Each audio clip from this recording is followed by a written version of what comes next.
Hello, welcome back to Sri Sundaram Academy, where we are preparing for Assistant Professor English Literature.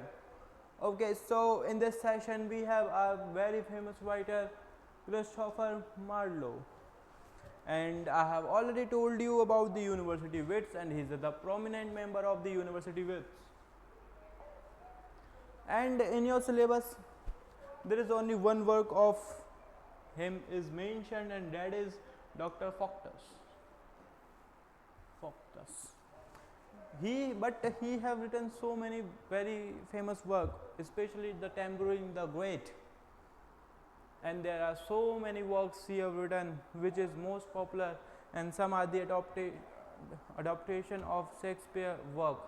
Okay, so if you are someone who is really very serious for English literature and really wants to crack NET JRF, then I will like to tell you that the classes for the NET examination and is going on. You can join it, and for more details you can join our WhatsApp group.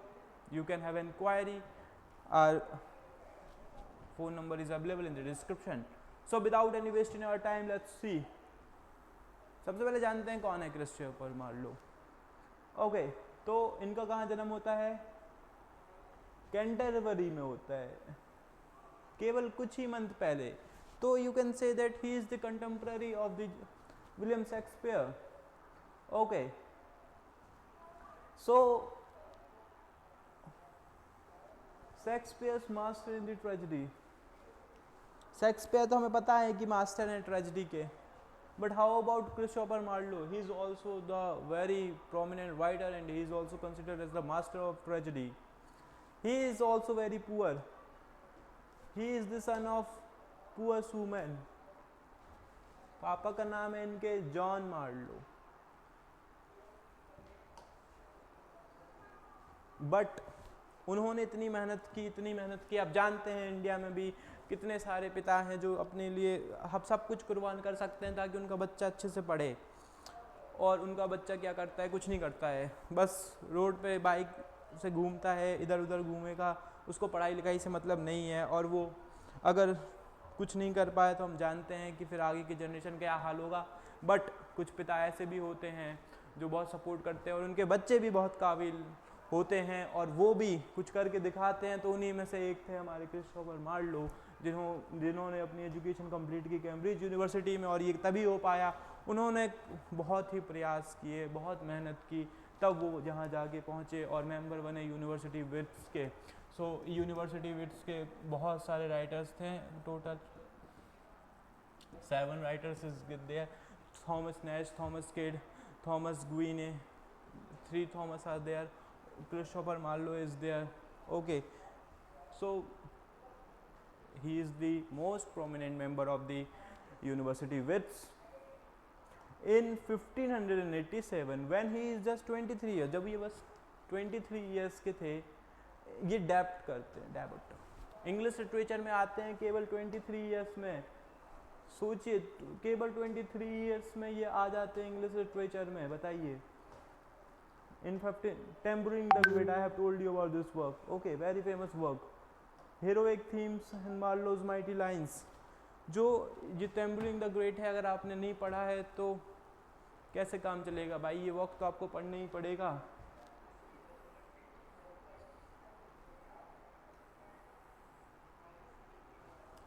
इन्होंने हर एक जो writers आया है, for example when Johnson आया है, और भी बहुत सारे राइटर्स आए हैं, सब ने क्रिटिसाइज़ तो नहीं किया बट बहुत ज़्यादा तारीफ़ करी है क्रिस्टोफर मार्लो की. बट एक अच्छी ये हुआ कि क्रिस्टोफर मार्लो बहुत ज़्यादा लिख नहीं पाए, उनकी डेथ हो जाती है बहुत जल्दी. ना तो ये शेक्सपियर से भी और ज़्यादा फेमस होते, बट अब क्या ही कर सकते हैं. जो टेम्बरलिन के बारे में थोड़ा सा जानते हैं, इसका एक सिक्वल भी आया था जो कि पब्लिश हुआ था 1519 में. तो टेम्बलिंग द ग्रेट, बस इसमें 2 लगा दिया था सेकेंड पार्ट. जैसे कि आपने बाहुबली मूवी देखी होगी, Baahubali the beginning and Baahubali the conclusion, Baahubali part 1 बाहर. It is just happen with this work, Tamburlaine the Great. Tamburlaine the Great 1 and 2, and that's all. But this work is not mentioned in our assistant professor syllabus, so we will not cover these work, we will move to our work, that is Dr. Foctus. Okay, so I have mentioned some more thing about the Marlowe. If I go through all the points, it will take a lot of time, so I am just जो हमने बताया, जैसे मैंने आपको बताया कि बहुत सारे राइटर्स ने तारीफ़ की है इनकी, तो चलिए जानते हैं कौन राइटर्स इनके बारे में क्या कहता है, जो कि मुझे लगता है बहुत इंपॉर्टेंट है जानना किसी भी इंग्लिश लिटरेचर लवर को। सबसे पहले वेन जॉनसन की बात तो मैंने पहले ही कर दी है, जो इनकी बहुत माइटी लाइंस थी, इनकी तारीफ़ करी है, एडमायर किया है इनको। शेक्सपियर ये होमेज देते हैं। डेड सैफर्ड, मैंने बताया इनकी मृत्यु बहुत जल्दी हो जाती है, ज़्यादा कुछ लिख नहीं पाए थे, बट शेक्सपियर कहते हैं डेड सैफर्ड। और ये किस वर्क में कहते हैं? ये कहते हैं as you like it. As you like it में मार्लो का मेंशन है, मार्लो को कहा गया है डेड सैफर्ड किसके द्वारा कहा गया है? शेक्सपियर के द्वारा कहा गया है। आपको इतनी बात याद रहेगी, बिल्कुल रहनी चाहिए। George Peele, he is the also the member of university Wits. University Wits के ये भी मेंबर थे, ये भी मेंबर थे, ये दोनों यूनिवर्सिटी विट्स के ही मेंबर थे। ये पीले कहते हैं Marlowe the muse is darling.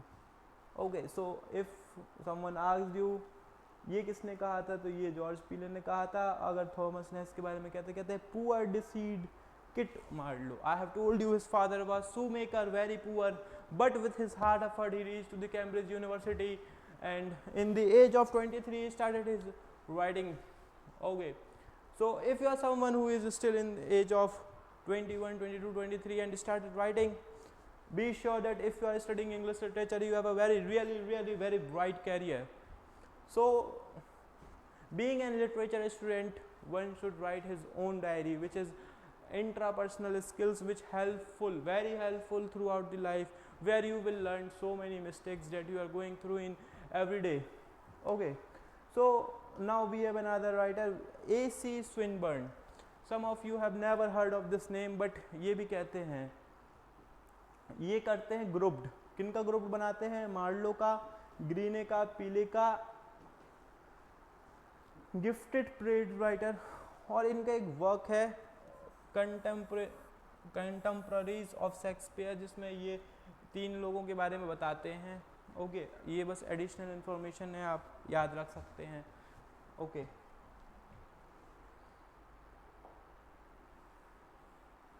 चलिए ज़्यादा समय ना वेस्ट करते हुए हम अपने वर्क पे ही आते हैं और देखते हैं कि डॉक्टर फॉक्टस, हिस्टोरिकल बेसिस जान लेते हैं पहले, है ना।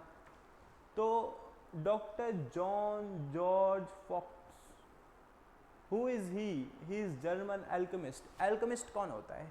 जो किसी भी मेटल को किसी और मेटल में बदल सकता है, राइट, एल्केमिस्ट।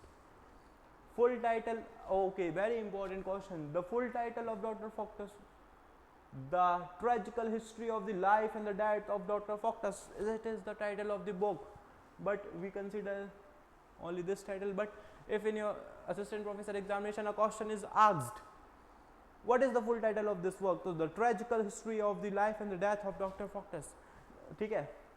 टाइमलाइन की बात करें तो ये पहली बार कब परफॉर्म किया था? 1592 में किया था, और ये पब्लिश वर्क कब हुआ था? 1690 में। और कितने एक्ट्स है? 5 acts are there. Okay, so first of all see, some plays are written for the performance purpose, ठीक है। बहुत सारे प्लेस जो हैं उनको परफॉर्म किया जा सकता था, तो परफॉर्म करने की डेट अलग होती है हमेशा, और पब्लिश्ड की डेट अलग होती है। If you are in examination it is asked that when this play is performed, your answer is 1592, but when there is a question when it is published it's 1609। How many years letter?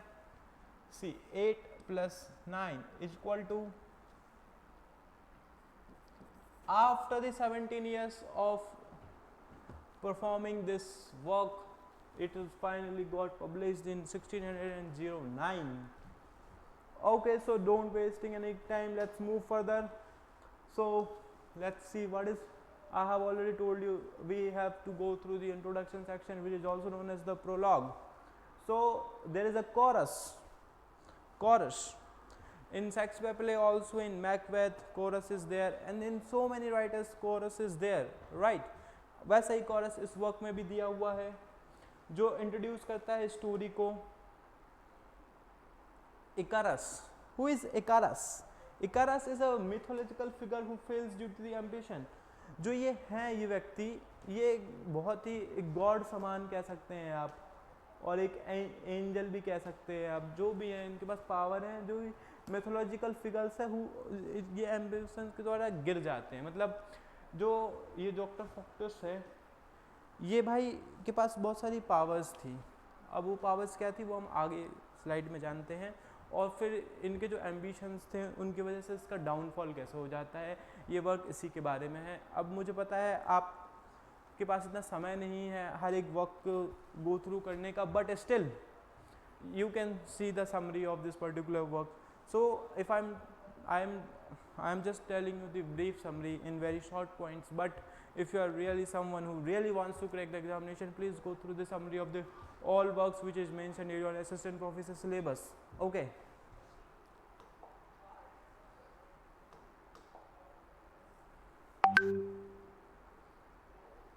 And चलिए थोड़ा सा जानते हैं फॉक्टस के बारे में। तो he is German scholar born to ordinary parents, Rhodes Germany में इनका जन्म होता है। हम अभी मार्लो की बात नहीं कर रहे हैं, कैंटरबरी में जन्म हुआ है मार्लो का, हम बात कर रहे हैं फॉक्टस के बारे में। एक रोड्स नाम की जगह होती है जर्मनी में जहाँ इनका जन्म होता है, ठीक है। इनकी अर्ली चॉइस होती है, मैजिक में बहुत इंटरेस्ट रहता है, और इनका एक्सेल, इतने टैलेंटेड, इतने खतरनाक व्यक्ति होते हैं, लॉजिक, मेडिसिन, लॉ, थियोलॉजी, सबसे नाखुश, सब पढ़ के बैठा हुआ है बंदा, नाखुश है।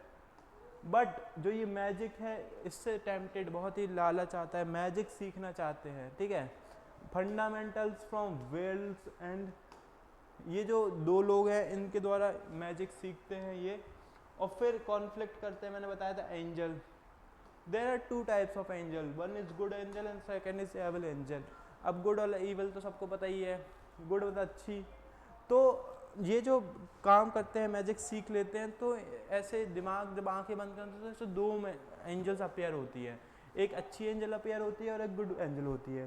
जो गुड एंजल होती है हमेशा advice Faustus to follow Christian conscience, हमेशा अच्छा करने के लिए बोलती है। और जो ये बैड एम्बिटेंस टू बाट द मैजिक डैमिनेशन, और भड़काती है, हम जानते हैं भड़काती है।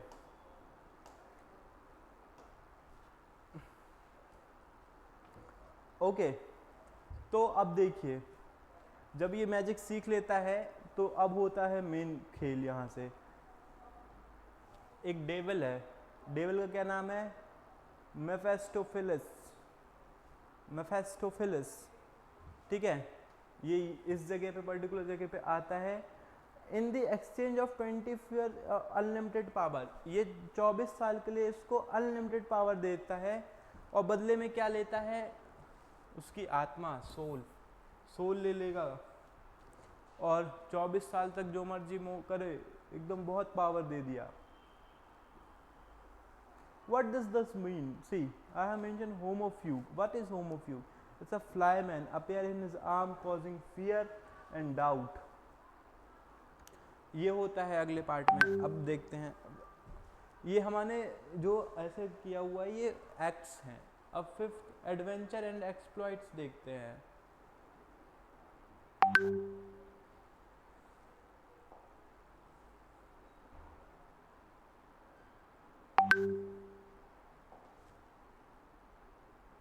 अब इनके पास शक्ति मिल चुकी है, फॉक्टस के पास शक्ति है, क्या करेगा, घूमेगा, दुनिया में घूमेगा, मैजिक फीट्स करेगा, और जैसे ही वो करेगा तो पॉपुलर हो जाएगा ऑब्वियसली। या tricks the pope in Rome by stealing food and boxing his ears, खाना चुराते हैं भाई, अच्छा खाना चाहते हैं। जो नाइट्स होते हैं उनको ह्यूमिलेट करते हैं अपनी पावर से, अपनी पावर का बहुत ही ज़्यादा दुरुपयोग करने लगते हैं। एक मैजिकल हॉर्स होता है वो बेच देते हैं, who turns to straw when taken to water. क्या करते हैं जादू से, एक घोड़ा होता है, जब उसको पानी पिलाने लेके जाते हैं स्ट्रॉ बन जाता है। हेलन ऑफ ट्रॉय का वर्क भी मेंशन हुआ है यहाँ पे।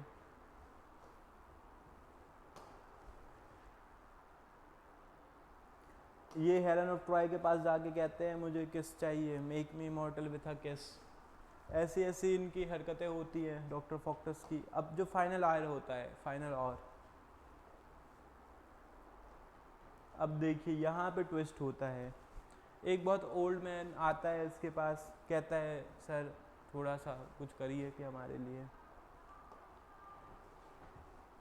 अब भाई यही करते करते इनका पूरा 24 साल गुजर जाता है और फिर वो डेविल आता है, चलो भाई अब मैं तुम्हारी शोल को लेके जाऊंगा, और ऐसे करके इसकी डेथ हो जाती है। क्या कर लिया इनने पावर का, कुछ नहीं कर पाए, डेथ ही मिली। भले बहुत मज़ा आया होगा। Hope I am very clear to you.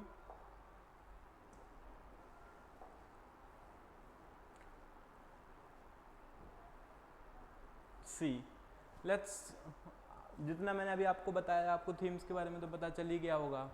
क्या क्या थीम्स है? Ambition and over reach, Christian morality, internal conflict between two angel, good and bad, that's all. These are the three key themes described in this work.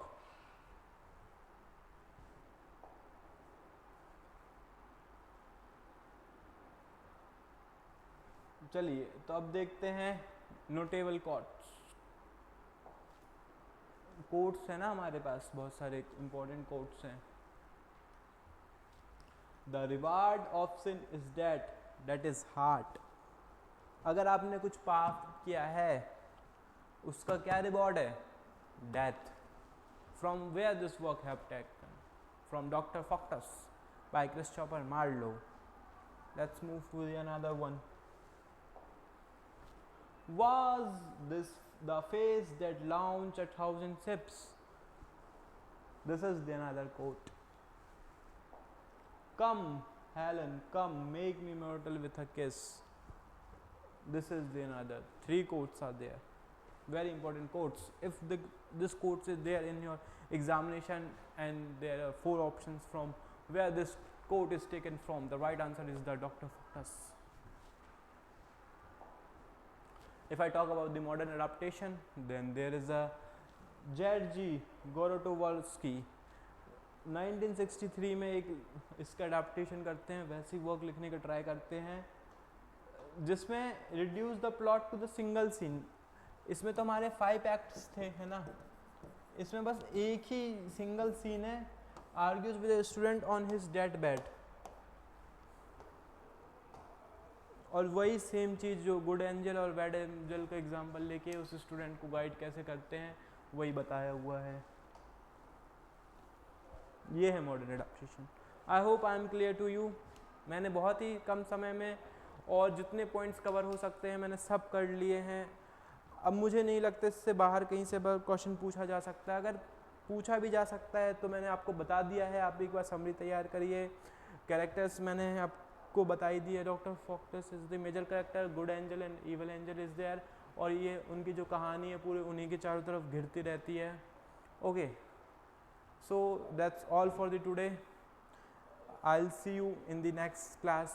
Hope you are enjoying my video. If you are enjoying my video, please like, comment, share with your friends so that everyone will be benefit from it. Okay, thank you, have a nice day.